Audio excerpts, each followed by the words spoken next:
Welcome to the Travel Agent Disney and Beyond, your Canadian connection to theme park news, travel information, practical tips, and vacation savings. I'm your host, Stephen Payne. On today's episode, we'll acknowledge the D23 announcements this past weekend and enlighten you about Lakeshore Lodge and Mouse Minutes. We'll explain what holidays at Universal Studios Florida are going to look like in Park Pulse. I'll share whether I think Celebrity's Concierge class is worth it in Cruise Contemplations. And we'll check in on travel insurance in our Canadian Compass travel tip of the week. Also, stay tuned for 2 deals that are available in our Deals Dish segment. If you want more information about cruising and travel, including the latest cruise promotions and limited time offers, subscribe to my Expedia Cruises personalized email newsletters. Simply click on Fan Mail and send me your name and email address, and I'll add you to my mailing list for the newsletter, as well as for show updates and information. You can also email your name and email address to the following email: stephen@thetraveleagent.ca.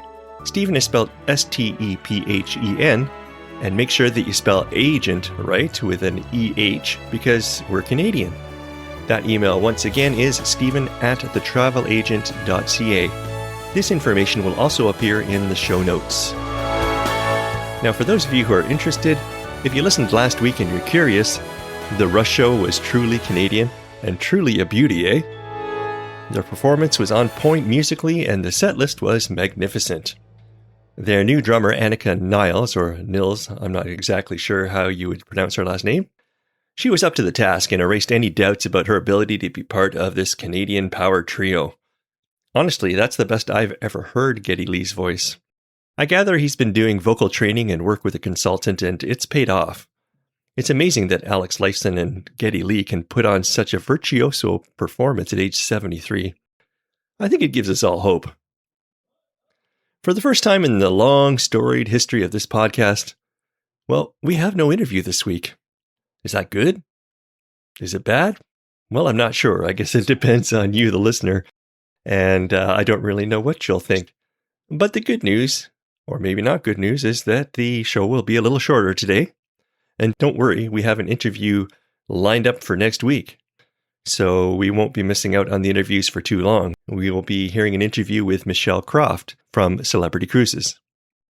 Now, for Mouse Minutes this week, I was going to mention that we've just come off a weekend where D23 was celebrated. D23 is a celebration that happens every 2 years in Orlando, Florida, where the Disney company presents new ideas about what's coming in the future. So on the Friday night, they talked all about upcoming films that were going to be released over the next year or two.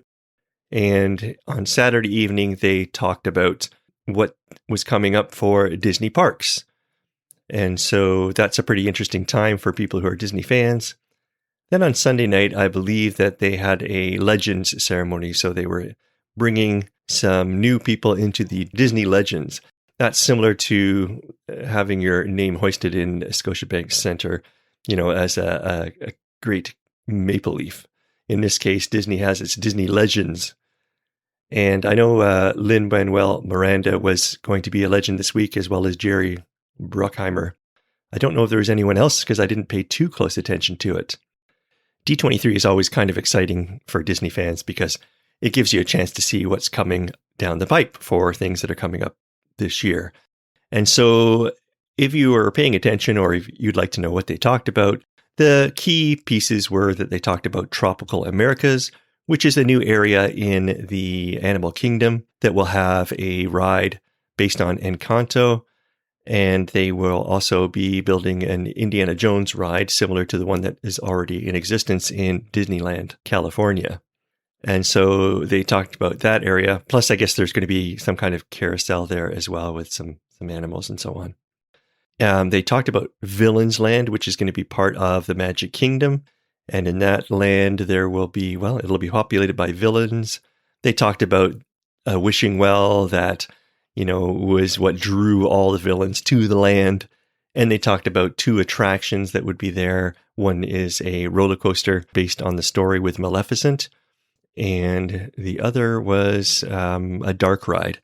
And I think that, involves the magic mirror and perhaps the villain from Snow White. But again, I didn't take in all the details at the time. I know the roller coaster looks quite interesting. It's kind of built in a mountain, rocky, craggy kind of setting. And it looked a bit more adventurous and a bit more exciting, perhaps, than some of the roller coasters. Because, as you know, at Disney, many of the rides are family-oriented. So they're not particularly highly thrilling roller coasters. They are something that's appropriate for the entire family to ride. But this, and again, like I can't say for sure, but this the model of the roller coaster that you could see in D23 made it look like the roller coaster was going to be a little more exhilarating and perhaps not for the youngest of the family. But we'll see. They're also building Piston Peak in the Magic Kingdom, and that's going to be a Cars-based land similar to what's already in existence in Disneyland. And again, there'll be a couple of attractions there. And then they talked about Monstropolis, which is an area that's being built in Hollywood Studios. And for Monstropolis, I know they do have a roller coaster based on the Doors. I guess I'm trying to think what you would call it. In the film, in Monsters, Inc., there's a sequence where Sully and Mike are riding the Doors through a system in the factory that takes them through, I don't know what you would call it, a track that the Doors follow. And it's going to be a kind of a roller coaster type ride. And the thing they were showing in the D23 presentation was how, as a rider, when you board and get into the cars, that you're going to be lifted up 40 feet in the air, like in 10 seconds, and then whisked away through the factory. So it looked pretty interesting. But I didn't really want to talk in detail yet about those things because I can talk about the details for each specific addition to the parks in future episodes. The one thing that I was pretty excited about was they did also announce that in the ride Expedition Everest in Animal Kingdom, they are going to fix the Yeti. Now, again, you have to kind of know your Disney, but if you are aware of that ride, Expedition Everest, which is a roller coaster that takes you through Mount Everest, and you're kind of in search of the Yeti.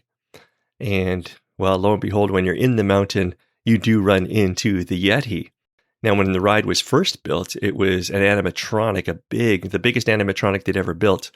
And it was the Yeti monster.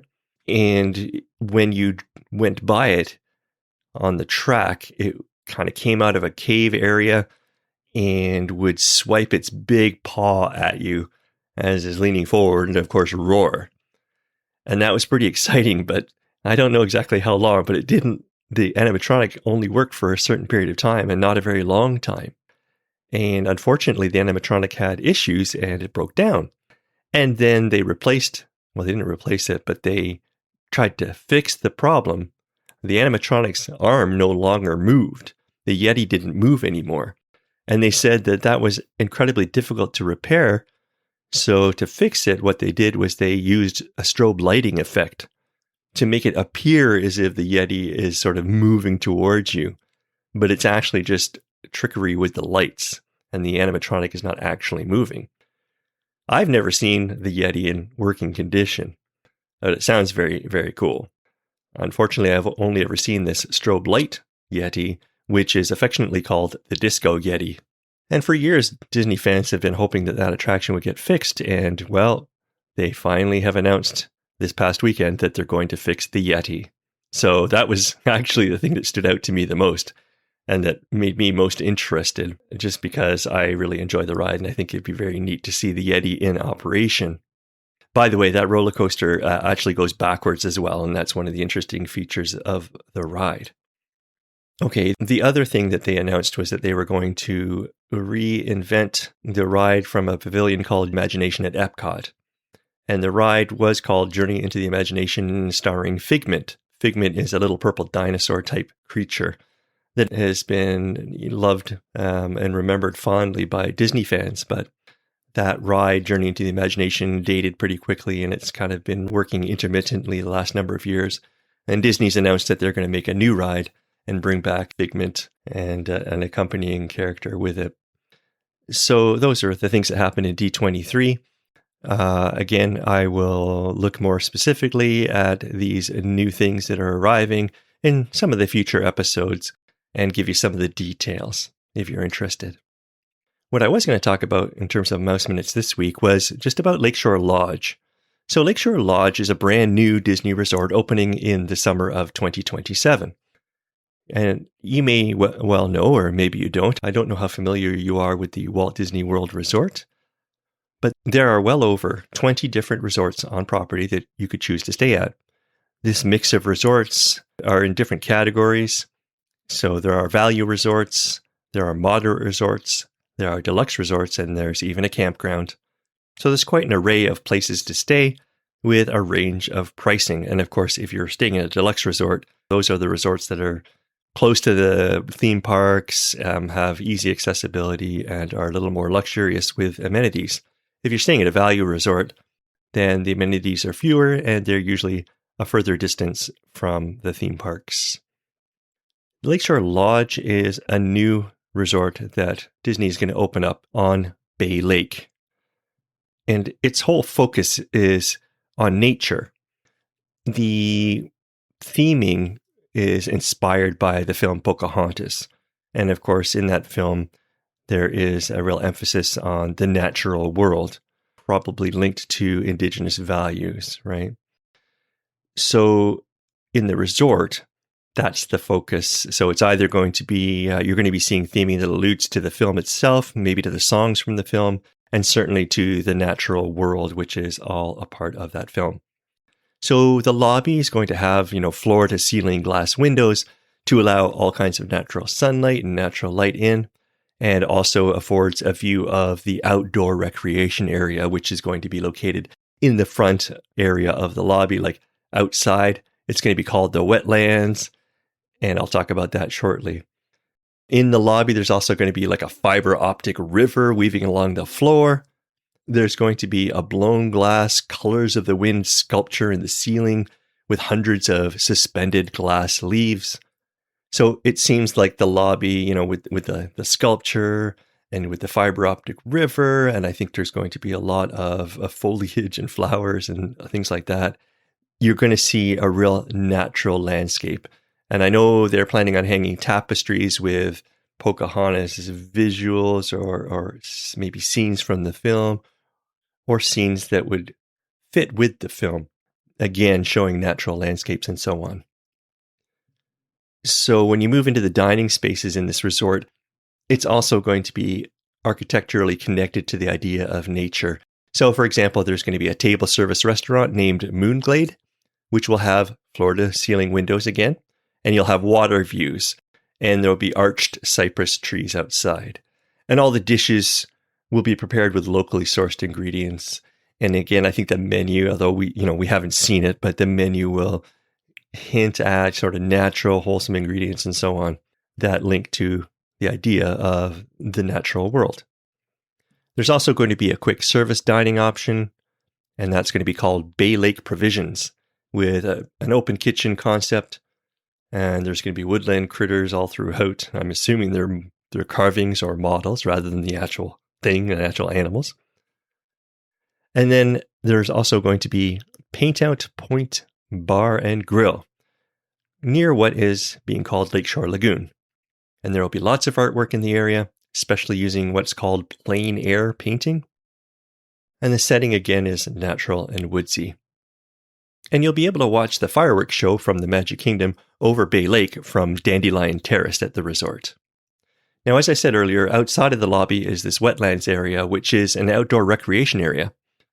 And again, it's inspired by the music and storytelling of Pocahontas. You're going to have a lazy river called Daydream River. You're going to have play areas called Heron Shores and Otter Springs. And then there's Lakeside Lagoon, which will have a zero entry pool and then another smaller pool that's called Perspective Pond, from where you can see the fireworks over the lake. And throughout the wetlands, you'll see lots of scenic paths with all kinds of natural elements woven in. So that's Lakeshore Lodge. Disney has been slowly but surely publishing information about that. There are visuals that you can see on the internet now. And that resort is planned to be open in summer of 2027. So this coming summer, 1 year from now, we should see that resort opening. And so it's good to be aware of that. If you're planning a trip to Disney World next year, you might want to look at staying at Lakeshore Lodge. That'll be a brand new resort. Everything will be clean and tidy and sparkly new, which might make it for an interesting stay. By the way, I think I forgot to mention when I was mentioning the new areas that are going to be opening in Disney World. My understanding is that some of these things will be opening in the summer of 2027. So Monstropolis, for example, people were excited to hear it announced on the weekend that that would be opening in summer of 2027, which is not what was expected. Originally, I believe that the opening date was 2028, but they've moved everything forward somehow. So I guess they've sped up construction and so on. So I think they're eager to open up new lands and new parts of Disney World, probably instigated by the opening of Epic Universe by Universal Studios in Orlando, which attracted a lot of attention and brought in lots of new customers. So, this is the thing about Universal and Disney in Orlando. They're always fighting for tourists to come. And so they're always looking for new and innovative ways to attract people to come to their parks.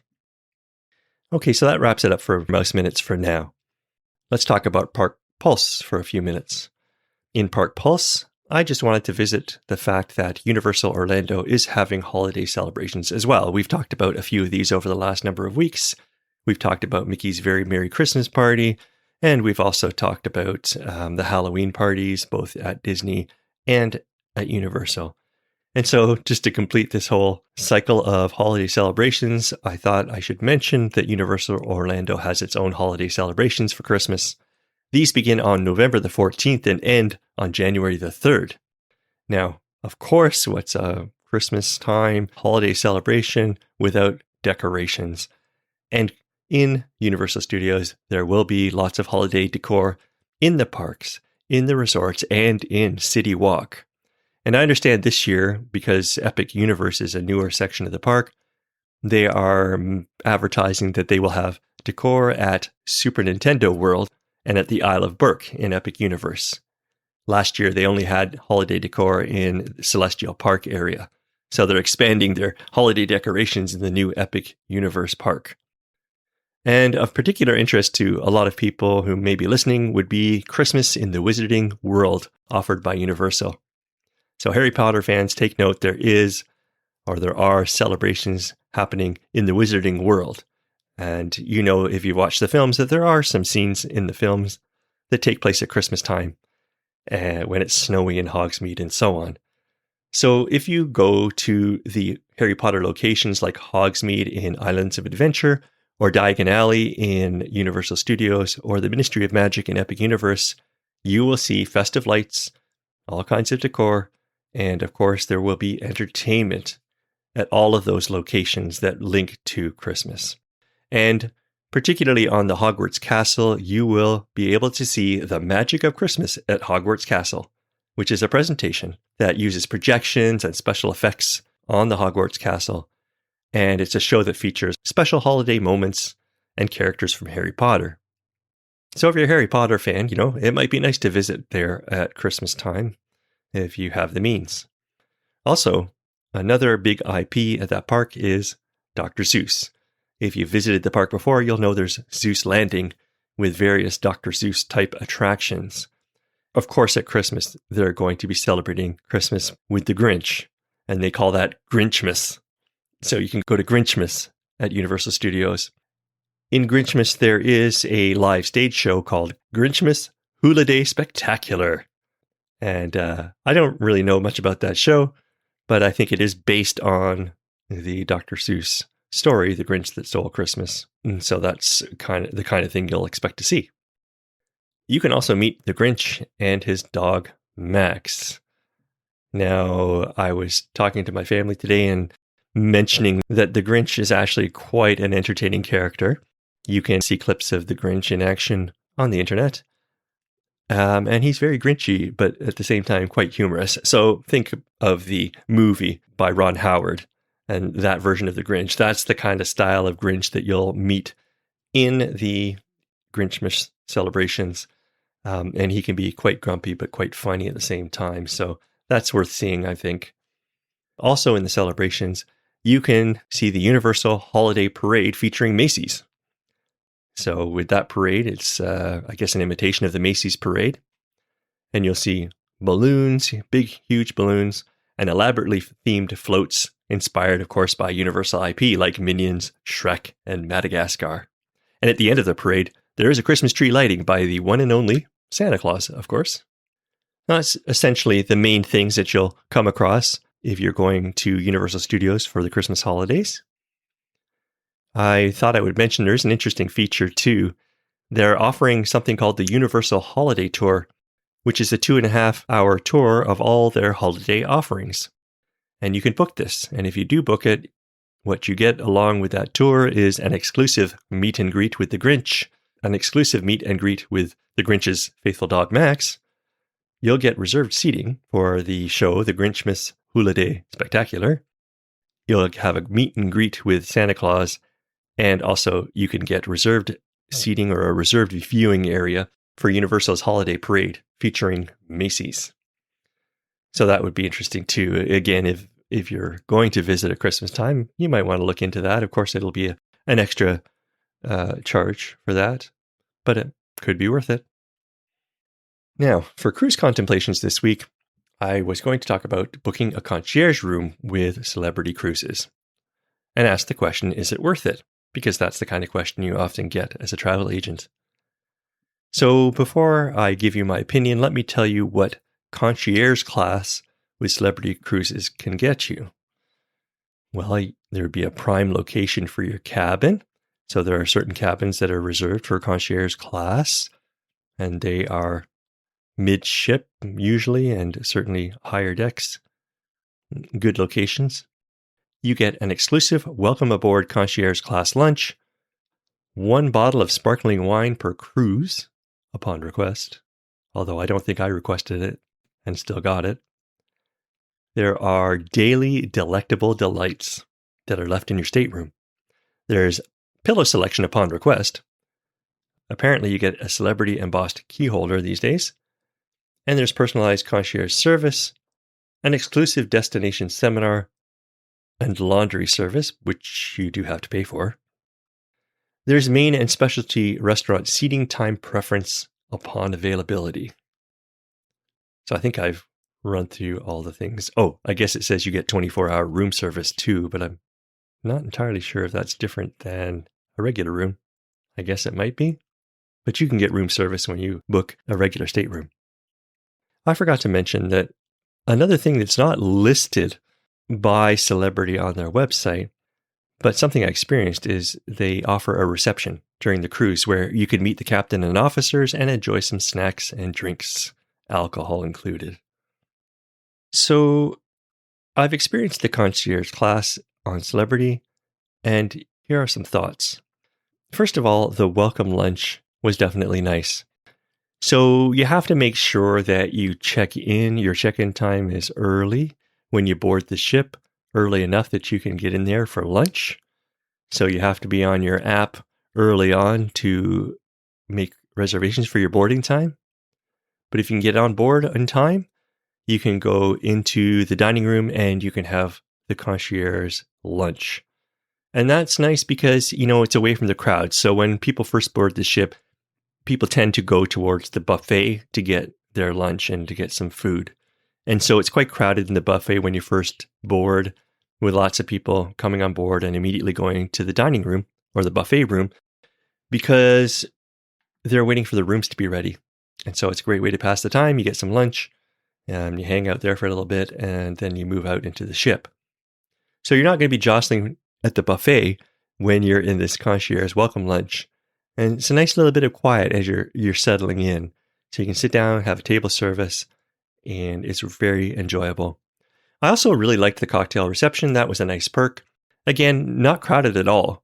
But, to have access to these drinks and snacks, that's pretty nice. And a chance to chat with the crew if you'd like. It was very relaxing and very enjoyable. And of course, we enjoyed the welcome bottle of sparkling wine. Who wouldn't? The daily delectable delights, I gotta say, were kind of mid.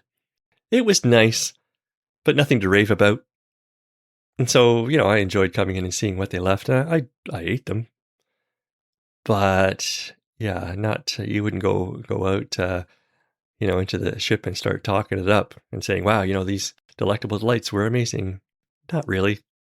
They were just a nice little treat, I guess. I never made use of the personalized concierge service or the ability to ask for preferential seating times for dining. So when I look at it, I think the added value is kind of limited. I don't think that you should feel like you're missing out on a lot if you don't have the concierge room. So for me, it's a matter of looking at the price. If the price difference is minimal, then yeah, I'd probably book a concierge class room. But if the price difference is significant, it just is not enough for me to think it's worth laying out the extra money. So the price difference would have to be pretty low for me to really jump at it. And I mean, when you're talking about room locations, you can book quality room locations without booking a concierge class room. So concierge class, nice if it doesn't cost too much, but not something that you should have a fear of missing out on. For the Canadian Compass travel tip of the week, I just wanted to touch on the importance of travel insurance. Now, of course, when we're talking about insurance, when you're traveling, there's two different things you really want to get covered. You should have some medical insurance when you're abroad to make sure that you will be able to have medical expenses covered if you fall ill or if there's some kind of accident. And then for travel insurance, there's also what I would call sort of the non-medical travel insurance. That means that, if there's a snowstorm or something like that and you miss your flight, you'll be able to book another flight right away, and insurance can take care of that for you. Or they might cover your cost for a stay at a hotel. Or if for some reason you can't make your cruise, you'll get the non-refundable amounts refunded through the insurance plan. So just make sure you understand which is which. Some people travel and they have medical insurance when they're traveling abroad, but they don't bother with the travel insurance. And I mean, that is the most important thing, is that you must have medical insurance. You really are risking a lot if you're out and about away from your country and you don't have any medical insurance. You're taking a pretty big gamble there. And all you have to do is read or hear some stories from some people about when they broke their leg on a trip, or they got very sick from a parasite or something and they had to get medical coverage. And then that's when insurance plans can really help. Now, the travel insurance is something that some people skip out on. And I would suggest that's a bad idea in most cases. For me, when I'm looking at travel insurance, I just ask myself, well, am I willing to lose all the money I put into this travel reservation? So if I have a cruise booked and it costs $5,000, am I willing to lose $5,000 and not get any money back?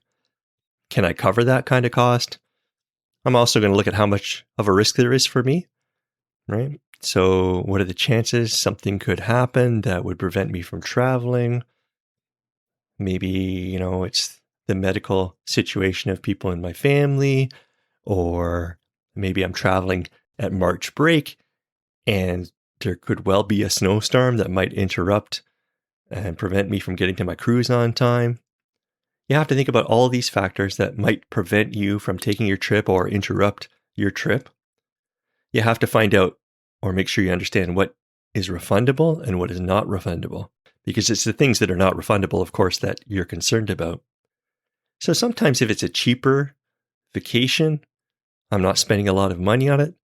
I mean, I'm willing to say that I might take the gamble and not worry about insurance or travel insurance. I always have medical insurance. But if I'm investing a fair amount of money into my trip, then insurance just makes sense. I mean, it's kind of annoying. Sure, you're paying some money and you're probably, it's never going to be used, right? The insurance.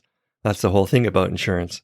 However, you just don't want to be that person who didn't buy the insurance and then suddenly, something happens and you need to have the trip costs covered, and you can't have that done if you don't have the insurance. Like, it's just not worth the risk, especially if you put a lot of money into your trip. So every travel agent you'll ever encounter will tell you, get travel insurance. And like I say, I would unless you're willing to lose all the money that you've invested in your trip. So the problem is you just don't know what could happen, right? Something might happen before you leave that will prevent you from traveling, and you'll be looking to get a refund. But when it comes to cruises especially, there are amounts that are non-refundable after a certain point in time, right? So about 45 days before you're traveling, you're pretty much going to lose all of your money on a cruise. But it's true about all-inclusives as well. The closer you get to your departure time, the more that investment is non-refundable. And as I said, you're living in Canada, there's a good chance that weather could be a factor. So you've got to think about that too. Also, recently there's been work disruptions, right? Air Canada had a walkout at a certain point in time in the last couple of years, I remember. And just recently we've had WestJet have a travel disruption as well when their flight attendants walked off the job. That can be a real problem. And, once work action has been declared, well, you can't buy insurance suddenly to cover that. You need to buy your insurance right away when you book your trip. And then if something comes up, you'll be covered. So there are various types of travel insurance. Just want to mention that.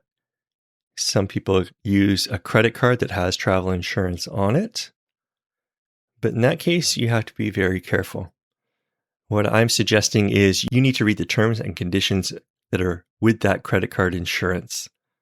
Because what you'll find in many cases is that the insurance on a credit card is not very good. In a lot of cases, it'll only cover, a couple of $1,000s of your expenses, or it's very limited in terms of what will be covered or what the situations are that will allow you to be covered. So read your credit card information carefully before you just say, oh, well, I booked on the credit card and I've got insurance, travel insurance on the credit card. You might have travel insurance on the credit card, but it might not be very good, and it might not actually look after you if something happens, especially if you're booking a more expensive vacation, right? Because there's a limit on how much they'll pay you for situations that will require a refund. Suppliers offer insurance, sometimes when you're booking all-inclusives. In fact, most times when you're booking an all-inclusive, the suppliers have various worry-free options that you can pay into. The nice thing about those ones is they're not too expensive, usually. However, you have to read carefully what you're getting, because in most cases, when you book insurance with a supplier for an all-inclusive, you're not necessarily getting your money back. You might be getting a travel voucher that you have to use for another time, maybe within a year's time. And it has to be another booking that's booked with that particular travel supplier because it's a coupon. So you have to keep an eye on that with the supplier offers. Cruise lines also offer travel insurance. You can also get travel insurance through your travel agent. Travel agents know a lot about the travel insurance options available, and they will have something they can recommend. I know our agency works with Manulife and has a fantastic travel insurance plan called the Premium Protection Plan. And it's an insurance policy where you can actually cancel a vacation for any unforeseen reason and get your money back on non-refundable elements of your trip. And so it's a fantastic insurance that allows for a lot of eventualities. It's not so restrictive as some of the insurance policies are. And there's lots of other perks to that particular insurance plan, which I won't go into now. But that's certainly one that we offer that I think is an excellent plan and is much better than any of the credit card or travel supplier insurance plans.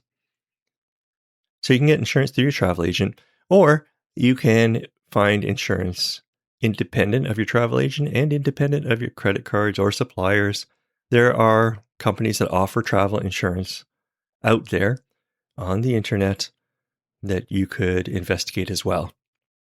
But in all cases, it's really important you read the terms and conditions of any travel insurance policy you're considering. And usually you do get what you pay for. So consider that, right? If you're trying to find like the cheapest rate possible for insurance, you can get a cheap rate, but chances are the coverage is not very good. You have to hand over a little bit of money if you want a good insurance plan. But you want a good insurance plan because you want to be able to receive your money back in situations where you're not able to travel or your travel is interrupted. And the best travel plans also have features that will help you in travel, right? So if you are at the airport and a flight is canceled, you can call that insurance company and they'll help you rebook or put you up for the night and that kind of thing. Every time you travel, you've got to consider the risks you're taking money-wise. And so do strongly consider travel insurance for any vacation that's going to cost you some money. And of course, be sure that you always have your medical needs covered in the very least, because you just don't want to be in that situation where you're having to pay for medical outside of your country. It will cost usually tens of thousands of dollars. Most of us don't have that handy.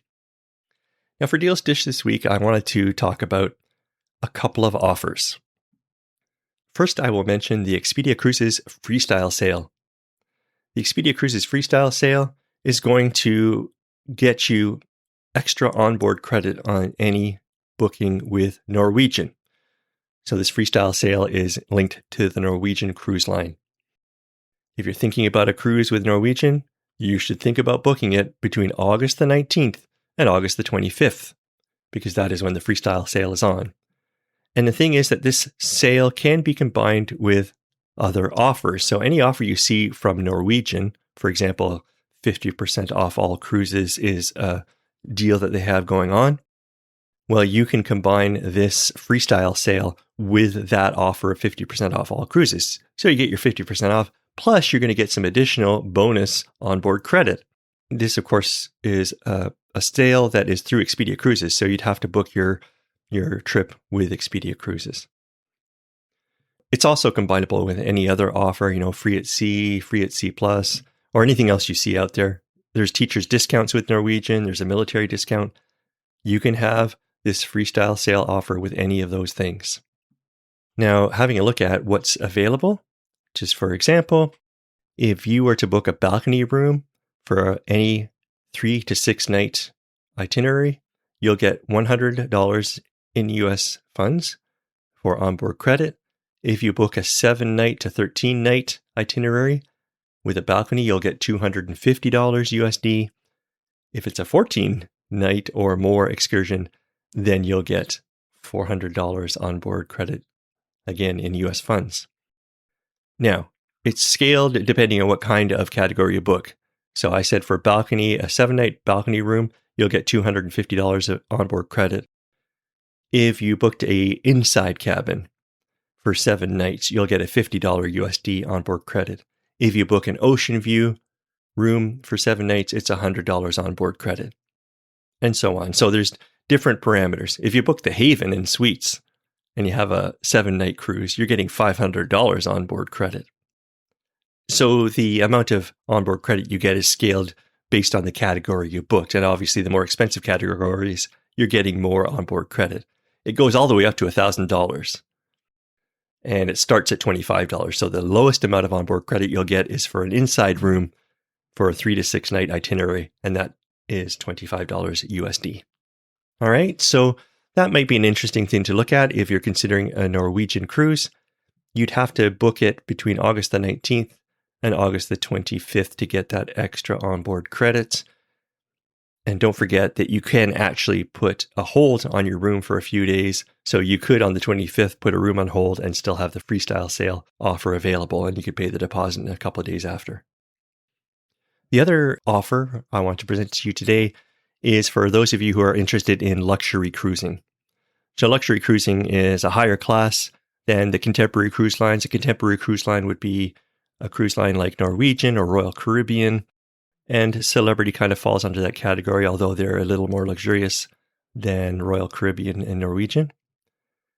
But a luxury cruise line would be one that's got more luxurious amenities and often has a lot more included in their rate. An example of a luxury cruise line would be Oceania, and they are having a Canada at Par cruise sale, and that's what I wanted to mention today. So Oceania is a luxury adults-only cruise line. It's highly regarded. Lots of awards have been won by Oceania. And because it's a luxury cruise, you have various amenities included. For example, you can have dinner at gourmet specialty restaurants. Sodas, specialty coffees, and teas are all included. Shipboard gratuities are included. You've got still and sparkling Vero water, complimentary Wi-Fi services, laundry services, and you can also qualify for some generous shore excursion credits. So there are things included that you would not normally have included in a contemporary cruise itinerary. Now, for a limited time, Oceania is offering Canadian residents exclusive savings on select 2027 sailings across the Mediterranean, Baltic, and Northern Europe. So the Canadian dollars are being treated as at par with US dollar prices, so you're enjoying about 30% savings. Now is the perfect time to begin planning your 2027 Europe sailing. That's Oceania's words. This offer ends on August the 31st, 2026. So if anyone's looking at a luxury cruise experience, you could have a look at the Canada at Par sale by Oceania. Now, I'm just mentioning that next week we'll be joined by Michelle Croft. I mentioned that earlier. She's from Celebrity Cruises, and we're going to chat about the new Celebrity River Cruise offerings, as well as the upcoming March break cruise on the Celebrity XL with my agency's Journey With Us program. The river cruising is something new for Celebrity, so I'm interested to learn more about that, and you can learn along with me. Also, we're going to have our regular segments with Mouse Minutes, Park Pulse, Canadian Compass Travel Tip of the Week, and Deals Dish. And I hope you'll be able to come along for the adventure. If you're enjoying the information and inspiration provided in this show, please leave a review on Apple Podcasts or any other podcast reviewing platform. Links to the show's page and to Apple Podcasts can be found in the show notes. Also, feel free to follow me on Instagram. Just search up @The Travel Agent. On that Instagram feed, you'll see all kinds of different posts. Many of them are just advertising various travel opportunities. And there are, of course, personal posts by myself at different times as well. If you want to respond to anything I've talked about on the show, or if you want to offer topic suggestions or ideas, please do send an email to stephen@thetraveleagent.ca. Spelt STEPHEN, and remember that the travel agent has the EH in it. You can be part of building the content for our community, which I think is kind of exciting. I think it'd be great to have some interactions with my audience and for you to be able to dictate a little bit the directions we're going in. So I'm excited to hear from you. Well, thanks for joining me today. I am now off to see the Odyssey in 70mm IMAX. So, in a way, I'll be traveling to Greece again. Until next time, keep dreaming, keep planning, and keep exploring.